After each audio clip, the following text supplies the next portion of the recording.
Welcome to our channel. నేను ప్రశాంత్. ఈరోజు మనతో పాటు ఉన్నారు డైట్ స్పెషలిస్ట్ వినయ్ కుమార్ గారు మనతో పాటు ఉన్నారు. హాయ్ అండి. నమస్తే. సార్ వెయిట్ తగ్గాలి అనుకునే ముందు అసలు వెయిట్ ఎందుకు పెరుగుతున్నారు? ప్రతి ఒక్కరు ఇప్పుడు ఈ జనరేషన్‌లో మనం చూసుకుంటే గనక చిన్న నుంచి పెద్దవారి వారికి ఫ్యాట్ అనేదైతే వస్తూ ఉంది. అసలు దీని అంతటికి రీజన్ ఏంటి ఈ రోజుల్లో? మంచి క్వెషన్ అండి. ఎందుకంటే చాలా మంది ఈ మధ్య నా దగ్గరకొచ్చే క్లయింట్స్‌లో గూడా హ్మ్. నేను ఎందుకు పెరిగినా అని వాళ్ళే ముందే డిసైడ్ అయిపోతారు. హ్మ్. నేను బాగా లాస్ట్ 3 మంత్స్ డెలివరీ అయిందండి. అప్పటినుంచి నేను ఎక్సర్‌సైజ్ లేదు, తినడం మొదలుపెట్టినా, లేకపోతే నెయ్యి తిన్నా, హ్మ్. అది ఇదేదో చెప్తుంటారు. ఒరిజినల్‌గా వెయిట్ పెరగడానికి గల కారణం ఏంటి అంటే, ఇన్‌ఫాక్ట్ వెయిటే గాదు, చాలా రకాల సమస్యలు ఇప్పుడొస్తున్న పీసీఓడీ, ఇన్‌ఫెర్టిలిటీ, డయాబెటిస్ హ్మ్. అన్నిటికి గూడా కారణము మేజర్ రూట్ కాజ్ అనేది ఒకటుంటదండి. అది ఇన్సులిన్ రెసిస్టెన్స్. చాలా మందిలో అదే ప్రాబ్లమ్ ఉంటది. ఆ ఇన్సులిన్ రెసిస్టెన్స్ వల్ల, హార్మోన్ ప్రాబ్లమ్ వల్ల తెలియకుండానే చాలామంది నమ్మలేని విషయం ఏమంటే, ఎక్కువ తినాల్సిన అవసరం లేదు లావడానికి. మీరు తక్కువ తిన్నా గూడా లావయ్యే వాళ్ళున్నారు. హ్మ్. కొద్దిగా తిని రోజుకి ఒక పూట, 2 పూటలు తిని గూడా లావయ్యే వాళ్ళున్నారు. అవును. సో, వాళ్ళ హార్మోన్‌ని కరెక్ట్ చేసుకోకుండా, ఆ హార్మోన్ ప్రాబ్లమ్‌ని రివర్స్ చేసుకోకుండా, హ్మ్. ఫుడ్ తగ్గించినా తగ్గరు. ఏం చేసినా లావు తగ్గరు. ఇంగా హ్మ్. పెరుగుతూనే ఉంటారు. సో, ఆ అవును. రూట్ కాజ్ ఫ్యాట్ పెరగడానికి మీరంటున్నట్టుగా, లేదా పీసీఓడీ గాని ఏదున్నా ఆ ఇన్సులిన్ రెసిస్టెన్స్‌ని కరెక్ట్ చేయడం ఈస్ ద కీ.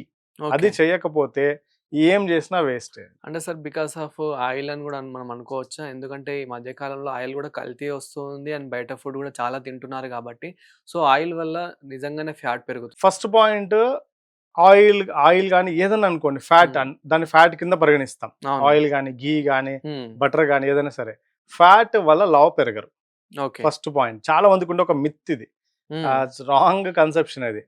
ఎందుకంటే ఫ్యాట్ మనం ఇయ్యకపోయినా 75% ఆఫ్ ద ఫ్యాట్ బాడీలో తయారవుతది. ఓకే. మనం ఏదైతే బాడీలో ఫ్యాట్ ఉంటదో 75% తయారు చేసుకుంటది బాడీ. హ్మ్. 25% మనం బయట నుంచి ఇచ్చేది.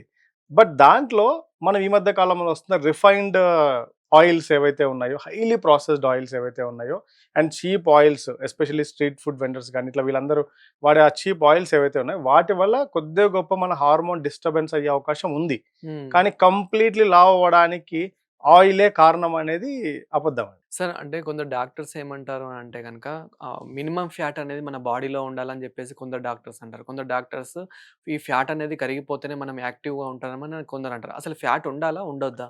100% ఇందాక చెప్పినట్టుగా ఫ్యాట్ ఉండాలి. ఓకే. బికాజ్ మీరు ఇయ్యకపోయిన ఫ్యాటు, మీరు ఎంత గీసి ఫ్యాట్ కొద్దిగా తిన్నా హ్మ్. బాడీ 70% తయారు చేసుకుంటది. ఓకే. 25% మనం బయట నుంచి ఇచ్చేది. బట్ ఆ ఇచ్చేదేదో కొంచెం క్వాలిటీ ఫ్యాట్స్‌ని. హ్మ్. నెయ్యిని నేను వాడమని చెప్తా బాగా. ఓకే. బటర్‌ని వాడమని చెప్తా. అట్లా కోకోనట్ ఆయిల్ వాడండి. సో, హ్మ్. ఇవి ఒక హెల్తీ ఫ్యాట్స్ ఇవి. ఏందంటే మన పూర్వీకుల నుంచి కూడా వాడుతున్నవి చాలా వరకు ఇవ్వే. హ్మ్. ఈ రిఫైన్డ్ ఆయిల్స్ ఇవన్నీ ఎప్పుడు లేవు. ఏదైనా లోకల్ ఆయిల్స్, గానుగల నూనెలు ఇవే మనకుండిండేయి గతంలో. అండ్ అవును. నెయ్యి ఎక్కువగా వాడేవాళ్ళు. బట్ ఇప్పుడేమైపోయిందంటే కన్జంప్షన్ ఎక్కువైపోయింది, నీడ్ ఎక్కువైపోయింది. హ్మ్. అండ్ జనాలు రకరకాల టేస్ట్‌లుకి అలవాటు పడినారు. ఆ ఆయిల్ ఏస్తేనే టేస్ట్ వస్తదని కొంతమంది చెప్తారు. ఆ రిఫైన్డ్ ఆయిల్స్ ఎస్పెషల్లీ. సో, అవును. కాబట్టి వాటికి అలవాటు పడుతున్నారు కాబట్టి చాలామంది డాక్టర్లు గూడా ఆయిల్‌ని తగ్గించండి, ఆ హ్మ్. ఫ్యాట్‌ని కరిగిస్తే మంచిదని చెప్తారు. ఫ్యాట్ చాలా అద్భుతమైన రోల్ ప్లే చేస్తది. ఓకే. హార్మోన్ ప్రొడక్షన్‌కి ఫ్యాట్స్ ఉండాల్సిందే. అండ్ హ్మ్. మన బాడీని ఎక్కడైనా కింద పడినప్పుడు మనం ఆహ్, ఇంజ్యూరీస్ అవ్వకుండా అట్లా ప్రొటెక్ట్ చేసేది ఫ్యాటే. హ్మ్. మన హెయిర్ నుంచి టో దాకా ఫ్యాట్ నీడ్ బాడీలో చాలా ఉంది. ఓకే. ఫ్యాట్ లేకుండా మనిషి ఒక్క నిమిషం బతకలేడు. 100% ఫ్యాట్ ఉండాల. సార్ ఇప్పుడు ఎవరైతే వెయిట్ బాగుంటారో, చాలా ఉంటారో, సో వాళ్ళు తొందరనే వెయిట్ తగ్గాలి అంటే ఎలాంటి జాగ్రత్తలు తీసుకోవాలి? ఎలాంటి ఫుడ్ తీసుకోవాలి? వెయిట్ తగ్గడానికి ఫస్ట్ పాయింట్, ఎందుకు వెయిట్ పెరిగినారో తెలుసుకోవాలి. హ్మ్. ఇన్సులిన్ రెసిస్టెన్స్ ఏమన్నా ఉందా? లేకపోతే అదర్ ఇంగా హార్మోనల్ డిస్రప్షన్స్ ఏమన్నా ఉన్నాయా? అవి తెలుసుకున్న తర్వాత అక్కడి నుంచి వాళ్ళకు డైట్‌ని మనం డిజైన్ జేసుకోవాలి. అంటే హ్మ్. కొంతమంది హార్మోనల్ డిస్రప్షన్స్ ఉన్నప్పుడు, ఎస్పెషల్లీ ఇన్సులిన్ రెసిస్టెన్స్ ఉన్నప్పుడు, వాటిని ఇన్సులిన్ ట్రిగ్గర్ కాకుండా, ఇన్సులిన్ పెరగకుండా ఉండే ఫుడ్స్‌ని మనం ఇవ్వాల్సుంటది. అంటే ఎస్పెషల్లీ నేను జనరల్‌గా చెప్పే ఇన్‌స్ట్రక్షన్స్‌లో ఏంటంటే, రిఫైన్డ్ కార్బోహైడ్రేట్స్‌ని, హ్మ్. రిఫైన్డ్ షుగర్స్‌ని, రిఫైన్డ్ ఆయిల్స్‌ని, అంటే మైదా గావచ్చు, చక్కెర పదార్థాలు గావచ్చు, హై గ్లైసెమిక్ ఇండెక్స్ అంటాం. అంటే తిన్న వెంటనే చాలా స్పీడ్‌గా అవి షుగర్‌గా కన్వర్ట్ అయ్యే పదార్థాలుంటాయి. తొందరగా బర్న్ అయ్యే పదార్థాలుంటాయి. అవును. వాటిని సాధ్యమైనంత వరకు చాలా లో పోర్షన్‌లో పెట్టుకోమని చెప్తాను మీల్‌లో. హ్మ్. And include high proteins, fats, fibre అంటే పీచు పదార్థాలు మన కూరలు కావచ్చు, అవును. ఫ్రూట్స్ కావచ్చు ఇంక్లూడ్ చేసుకోమని చెప్తా మెజారిటీ.